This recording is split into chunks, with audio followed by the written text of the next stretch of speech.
கடந்த வாரம் மாட்டுப்பொங்கல் தினத்தன்று சென்னையில் நடந்த நிகழ்ச்சி ஒன்றில் பேசிய சென்னை ஐஐடி இயக்குனர் காமகோடி தன் தந்தைக்கு காய்ச்சல் இருந்தபோது சன்னியாசி ஒருவர் கோமியம் குடிக்க சொன்னதாகவும் குடித்ததும் அடுத்த 15 நிமிடங்களில் காய்ச்சல் குணமாகிவிட்டது என்றும் கூறியிருந்தார். கோமியத்தில் கிருமி நாசினிகள், ஜீரண மண்டலத்துக்கு தேவையான பல நல்ல பாக்டீரியாக்கள் இருப்பதாகவும் அவர் கூறியது பெரும் சர்ச்சையை கிளப்பியது. உடனே போய் அங்க மாட்டுல சிவாஸ்தானத்துல கோமூத்திரத்தை எடுத்துன்னு வந்தாராம், கடகடன்னு குடிச்சாராம். 15 நிமிஷத்தை தொடர்ந்து போயிடுதான். ஆனால் கோமியத்தை மனிதர்கள் குடிப்பதையும் அதனால் நோய்கள் குணமடைகின்றன என்று கூறுவதையும் நவீன அலோபதி மருத்துவம் கடுமையாக எதிர்க்கிறது.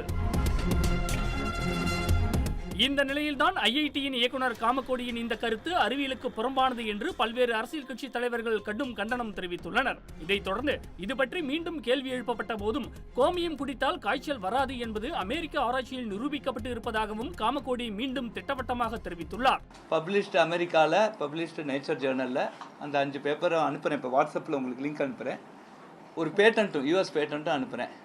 அதில் நான் சொன்ன அந்த anti fungal, anti bacterial and anti inflammatory properties இருக்குது கோமியத்தில் இருக்குன்னு சயின்டிஃபிக்காக ப்ரூவ் பண்ணியிருக்காங்க.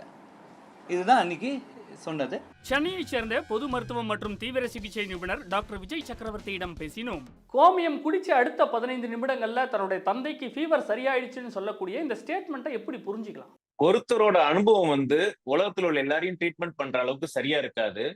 அது உண்மையாக இருந்ததுன்னா நம்ம முன்னோர்கள் யாருக்கும் காய்ச்சல்லே வந்திருக்காது. நம்ம டைரக்டா யூரினை குடிக்கல, அதுல இருந்து ஒரு பகுதியை எடுத்து அதை இன்சுலினாக செலுத்திக்கிட்டோம். இது ஆராய்ச்சி மூலியமா பண்ணது. இது ஆராய்ச்சி இல்லாம யூரினே அப்படி குடிக்கணும்னு சொல்றது தவறான விஷயம். கோமியம் குடிச்சா காய்ச்சல் வராதுன்னு அமெரிக்க ஆய்வுகள்ல நிரூபிக்கப்பட்டிருக்கிறதாவும் சொல்றாரு.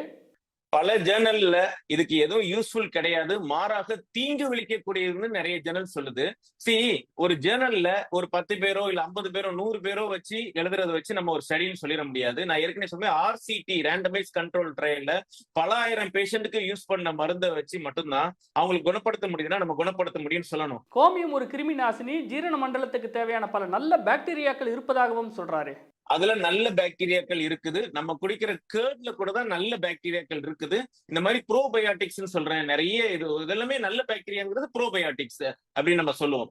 சோ அதுவும் இருக்குது. பட் அதோட சேர்ந்து கெட்ட பாக்டீரியாவும் இருக்குது. நம்ம உடம்புக்குள்ளேயே நல்ல பாக்டீரியாவும் இருக்கு, கெட்ட பாக்டீரியாவும் இருக்கு. சோ நிறைய ஹார்ம் அண்ட் கொஞ்சோண்டு பெனிஃபிட் இருக்கிறதுனால நம்ம